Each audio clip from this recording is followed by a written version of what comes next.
சிம்மராசிக்காரர்களுக்கு 2025ஓட கடைசி 4 மாதம் எப்படி இருக்க போகுதுன்னு பார்க்கும் பொழுது, செப்டம்பர் மாதத்திலிருந்து டிசம்பர் மாதம் வரைக்கும் 2025 அந்த 120 நாட்கள் என்ன ஒரு பலாபலன்கள் நிறைந்ததாக சிம்மராசிக்காரர்களுக்கு இருக்குன்னு பார்க்க போகிறோம்.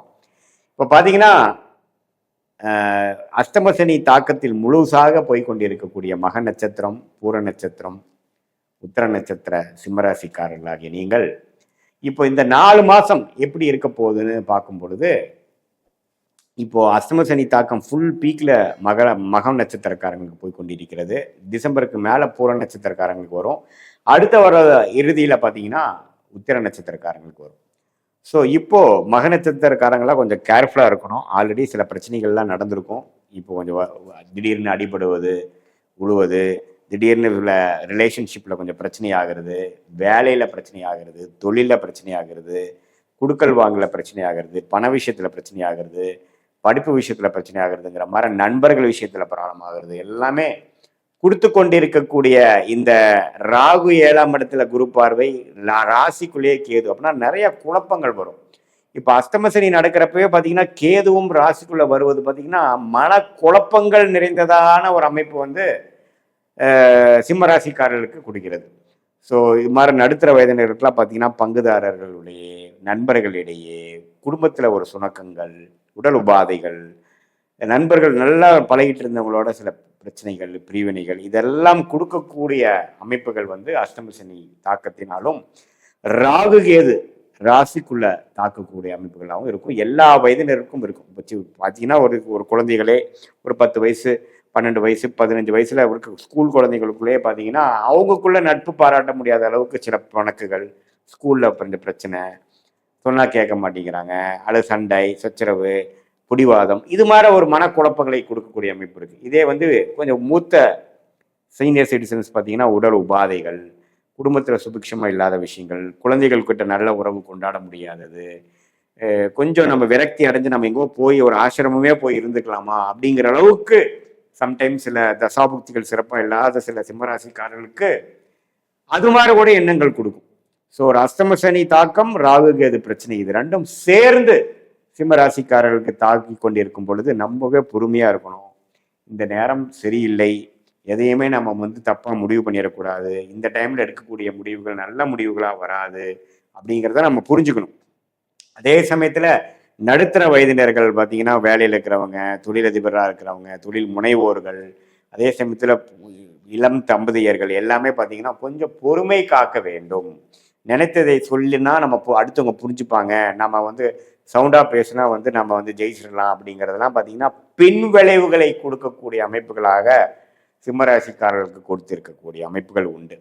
அதனால சிம்மராசிக்காரர்கள் வந்து ஆண்டு கிரகத்தின் சஞ்சாரம், மாத கிரகத்தின் சஞ்சாரம் ஆச்சு இப்போ எப்படி இருக்குன்னு பார்த்தா, ராசி அதிபதியே சூரியன் பார்த்தீங்கன்னா 3ஆம் இடத்துல நீச்சமாக போய் குரு பார்வை பெறுகிறார்.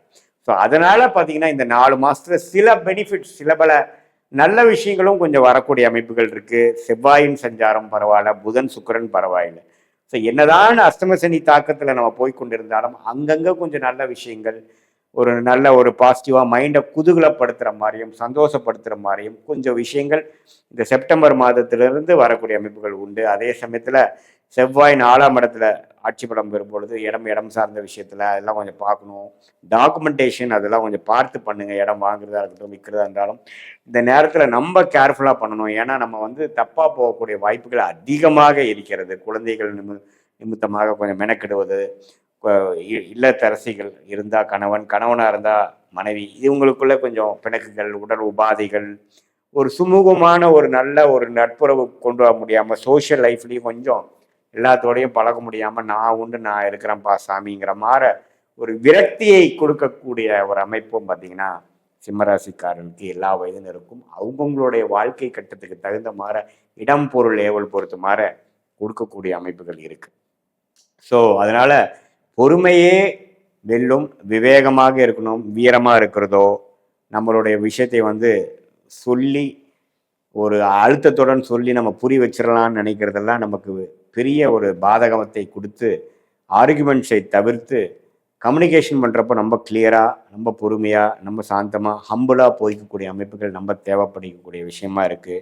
இந்த நேரத்தில் போய் ஒரு இன்வெஸ்ட்மெண்ட் பண்ணுறது, ஒரு ஸ்பெகுலேஷன் பண்ணுறது, ஷேர் மார்க்கெட்டை போடுறதெல்லாம் வந்து அவ்வளோ சரியாக வராதுங்கிற மாதிரி ஒரு விஷயங்கள் இருக்கிறதுனால கொஞ்சம் பொறுமையாக இருக்கக்கூடிய மாதங்களாக இந்த அடுத்த 4 மாதங்கள் வந்து கண்டிப்பாக சிம்மராசிக்காரர்களுக்கு இருக்குது. இது வந்து ஒரு பொதுவான பலன்களே தவிர உங்களுடைய ஜென்ம ஜாதகத்தில் ஒரு தசாபுக்திகள் கொஞ்சம் தூக்கலான தசாபுக்திகள் உங்களுடைய லக்னத்துக்கு எந்த லக்னத்தில் பிறந்தீங்களோ அந்த லக்னத்துக்கு ஏற்ற ஒரு நல்ல தசாபுக்திகள் போகும் பொழுது அந்த தசநாதனும் புக்திநாதனும் அருமையாக இருக்கும் பொழுது இந்த நான் சொன்ன இது மாதிரி கொஞ்சம் நெகட்டிவான கொஞ்சம் பிரச்சனைக்குரிய பலன்கள்லாம் கொஞ்சம் குறைந்து கொஞ்சம் நல்ல பலன்கள் எதிர்பார்க்கலாம். இதே வந்து தசாபுக்திகளும் கொஞ்சம் சிரமமாக போகும் பொழுது இன்னுமே நான் சொன்ன பலன்கள் எல்லாம் கொஞ்சம் அதிகமாக வரக்கூடிய அமைப்புகள் இருக்குது.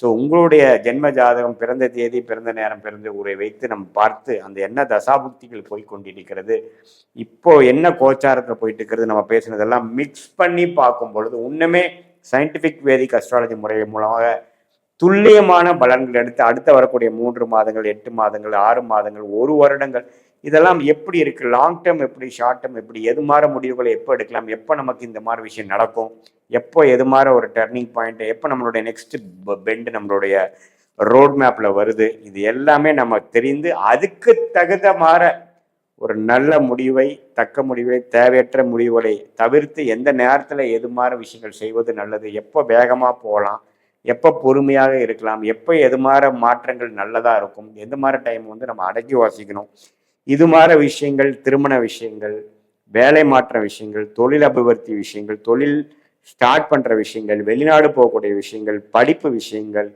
இது எல்லாமே நம்ம வந்து சயின்டிஃபிக் வேதிக் அஸ்ட்ராலஜி முறையில் உங்களுடைய டைம்லைன்ஸ் பிரகாரம் கோச்சாரத்தையும் தசாபுக்திகளையும் ஒருங்கிணைத்து நாம பார்க்கும் பொழுது தேவையற்ற முடிவுகள், தேவையற்ற பண விரயங்கள், தேவையற்ற சமய விரயங்களை தவிர்த்து நம்மளுடைய பிராப்தங்கள் என்ன, நம்ம கர்மா என்ன சொல்லுது, அதுக்கு தகுந்த மாதிரி நம்ம முடிவுகளை எடுத்து நம்ம போமே ஆனால் நமக்கு எளிதில் வாழ்க்கையில் வெற்றி, நம்மளோட லைஃப் பொட்டன்ஷியல் என்னவோ அதை நாம் ஈஸியாக நம்ம அதை அடைந்து தேவையற்ற விஷயங்களை, எதிர்நீச்சல்களையும் எதிர்ப்புகளையும் தவிர்த்து வாழ்க்கையில் சயின்டிஃபிக் வேதிக் அஸ்ட்ராலஜி முறை மூலமாக நாம் வெற்றி பெற முடியும் என்பதை நான் கேட்டுக்கொள்கிறேன். மீண்டும் மற்றொரு காணொளியில் சந்திப்போம். நன்றி, வணக்கம்.